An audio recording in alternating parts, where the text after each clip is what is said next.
Sarvamanthan news महाराष्ट्रामध्ये आपलं स्वागत. पाहूयात आजच्या टॉप 10 हेडलाईन्स. मराठवाड्यामध्ये पुन्हा एकदा पावसाचा प्रकोप. बीडमध्ये पूरग्रस्त महिलांचा आक्रोश, तर जालन्यामध्ये गर्भवती महिलेला खांद्यावरून नेण्याची नामुष्की. शेतकरी मेटाकुटीला. धाराशिव बीड जालन्यामध्ये पुराच्या पाण्यात अडकलेल्यांना जीवदान. बचाव पथकाच्या प्रयत्नांची शर्थ. धुवाधार पावसामुळे मराठवाड्याला पुराचा वेढा.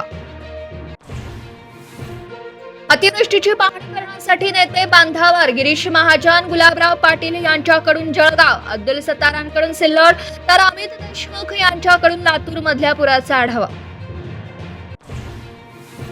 एकनाथ शिंदे पक्षामधील कार्यक्षम मंत्र्यांवरती नाराज असल्याची चर्चा. प्रशासकीय कामाची पद्धत आणि पक्ष संघटनेकडे दुर्लक्ष होत असल्याचाही दावा.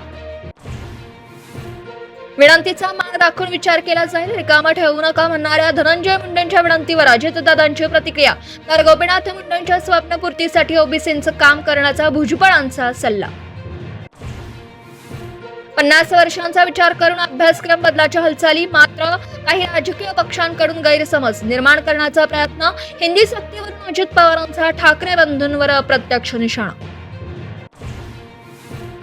नवरात्रीच्या मुहूर्तावर मुख्यमंत्र्यांच्या हजेरीत ठाणे मेट्रोची ट्रायल रन. मेट्रोमध्ये अडथळा ठरणाऱ्यांचा स्पीड ब्रेकर उकडून टाकला. शिंदेंचा उद्धव ठाकरेंना टोला. सूर्यकुमारला साहेबजादा फरहानच्या कमरेत लाथ घालायला पाहिजे होती. राऊतांचा संताप. अर्धशतकानंतर साहेबजादाकडून मैदानामध्ये बॅटद्वारे गोळीबार ॲक्शन.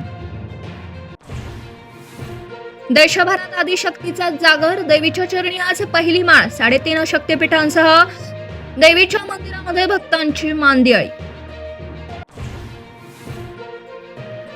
सांगलीत राजकीय भूचाल. राष्ट्रवादीचा विराट मोर्चा. पडळकर पाटील आमने सामने. पडळकर की पाटील. सांगलीत राष्ट्रवादीच्या मोर्चामुळे राजकीय रणधुमाळी. सार्वमंथन न्यूज महाराष्ट्राला लाईक करा, शेअर करा, सबस्क्राईब करा.